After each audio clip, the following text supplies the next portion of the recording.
Bonjour à tous la grande communauté ASV Vet Family, je suis ravie de vous retrouver en cette rentrée et pour ce mois-ci je vous propose de vous évoquer les étapes d'une rentrée en toute sérénité, les étapes pour être au top après cette période estivale plutôt chargée dans votre activité.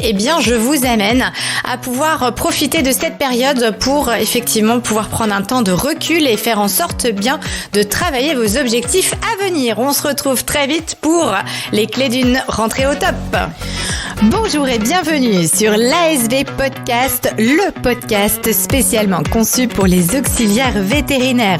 Créé par Vet Family, mon réseau de cœur, et animé par moi-même, Florence Benez, j'aurai le plaisir de vous accompagner lors d'émissions pour votre bien-être personnel et professionnel évidemment. Alors viens vite me retrouver pour des émissions, pour des conseils, pour des interviews, pour des trucs et astuces qui feront de ton quotidien une bulle de sérénité, de bien-être, de professionnalisme, bref, tout un cocktail pour ton plus grand bonheur. À tout de suite. Alors comme je vous le disais en introduction, nous venons de passer cet été qui pour votre activité dans la structure vétérinaire est parfois synonyme d'une période plutôt chargée puisque c'est là où vous faites face à certainement parfois un surplus de rendez-vous, une croissance au niveau de l'activité et puis une pénurie du personnel puisqu'il y a les vacances, il y a les congés et donc de fait tout ça fait que effectivement c'est une période qui est plutôt chargée finalement. Heureusement qu'il y a du soleil et de la vitamine D pour certains. J'ai bien dit pour certains, mais il n'en reste pas moins que ça reste une période qui est plutôt lourde en termes d'activité et d'organisation professionnelle. Alors là, c'est la rentrée. Certes, c'est la rentrée scolaire, mais c'est surtout une période qui va permettre pour vos structures de pouvoir profiter finalement de reprendre un rythme, on va dire à peu près normal, c'est-à-dire avec l'ensemble du personnel présent. Et donc, ce que je vous propose, c'est de travailler sur quelques étapes pour pouvoir faire en sorte que cette rentrée soit une rentrée réussie et surtout l'opportunité pour pouvoir travailler certains objectifs, certaines choses, régulariser des petits couacs qui s'est peut-être passé pendant l'été, etc. Enfin bref, faire en sorte d'optimiser votre activité, d'optimiser votre communication au niveau de l'équipe, votre façon de travailler et puis pourquoi pas préparer l'avenir en fonction de ce que vous voulez développer. Alors la première étape que je vous propose dans cette rentrée, c'est de pouvoir profiter de ce mois de septembre pour renforcer les relations au niveau de l'équipe. La clé du succès de pouvoir bien travailler ensemble, c'est aussi de pouvoir travailler sur la qualité de notre relation. Et là, pour le coup, c'est important de pouvoir renforcer les liens entre tous les membres de l'équipe.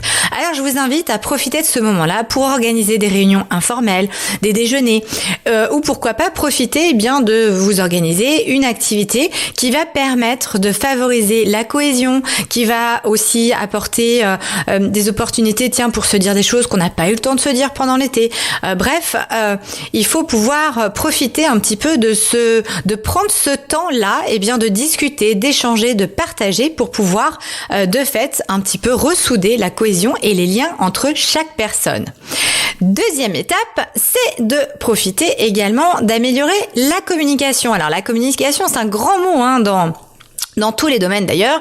Une communication efficace est essentielle pour que vous puissiez bien fonctionner et c'est d'ailleurs la clé. C'est pas toujours simple parce qu'encore une fois, quand on est dans une activité qui demande beaucoup de sollicitations mentales, beaucoup d'activités diverses, c'est pas tout le temps évident de pouvoir s'assurer qu'on communique de manière efficiente. Alors là aussi, c'est le moment en cette rentrée de vous poser la question, qu'est-ce qu'on peut optimiser dans la structure pour mieux échanger, mieux communiquer? Qu'est-ce qu'on peut mettre en place le matin? Est-ce qu'on a tout ce qu'il faut en termes de tableau d'affichage, de papier, de post-it, de carnet? Comment on peut faire pour finalement à la fois gagner du temps, être plus serein et puis faire en sorte que chacun ait l'information de manière à ce que chacun soit à sa place et confiant dans les rôles et les responsabilités que vous avez. Donc c'est important de se poser les questions quand on est un peu dans l'urgence. On fait ce qu'on peut. Là, c'est vraiment l'opportunité de se dire, tiens, quelles sont les idées qu'on peut mettre en place pour améliorer nos échanges, faire en sorte que on fasse bloc ASV vétérinaire pour que face aux clients, eh bien, on puisse paraître une équipe hyper efficace et donc hyper communicante et très soudée, et donc avec l'objectif, eh bien, de délivrer des services de haute qualité et de performance. Troisième étape, c'est aussi l'opportunité, et lorsque vous posez cette question-là, c'est de prendre ce recul-là et puis de se dire, tiens, voilà, cet été, on était surchargé, il y avait un manque de personnel, on a fait face à telle chose. C'est le moment de se poser un petit peu et de voir un peu les constats de la façon que vous avez d'être organisé en interne, et puis de réexaminer un peu vos process, d'identifier les domaines, les améliorations qui peuvent être nécessaires, de créer des plans d'action pour mettre cela en œuvre. Alors comment on fait ? On se pose, on discute, on essaye de faire en sorte de trouver une façon d'améliorer les procédures. Pourquoi pas de former son personnel ? Peut-être qu'il y a des manquements, peut-être qu'il y a des gens qui ont besoin d'évoluer sur certaines choses.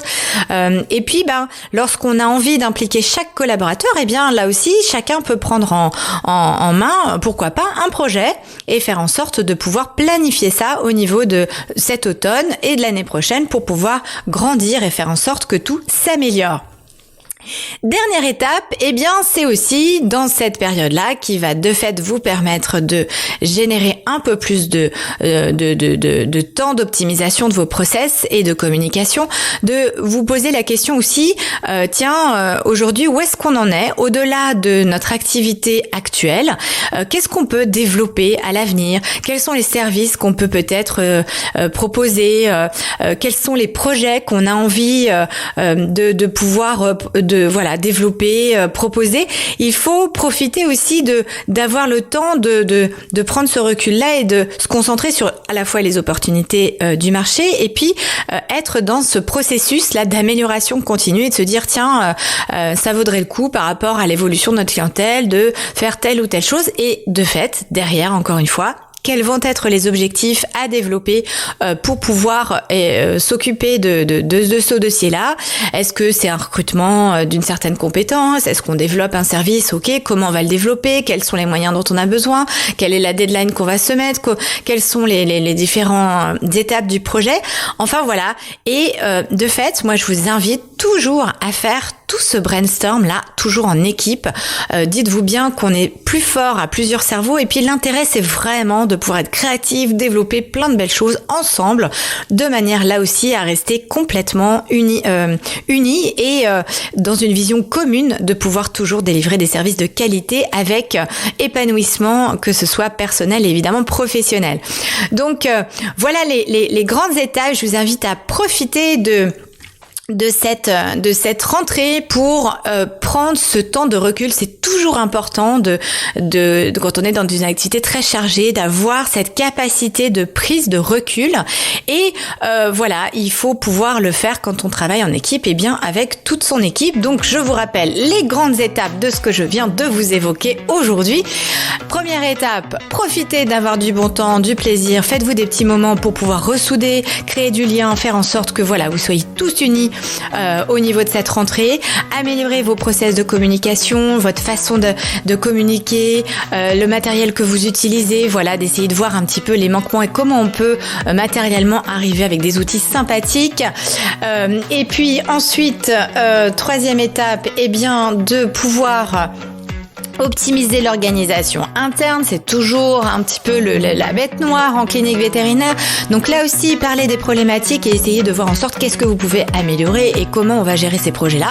Et la dernière étape est évidemment de prendre ce temps de recul pour pouvoir préparer son avenir sur de nouveaux projets, de nouveaux services, pourquoi pas, à proposer.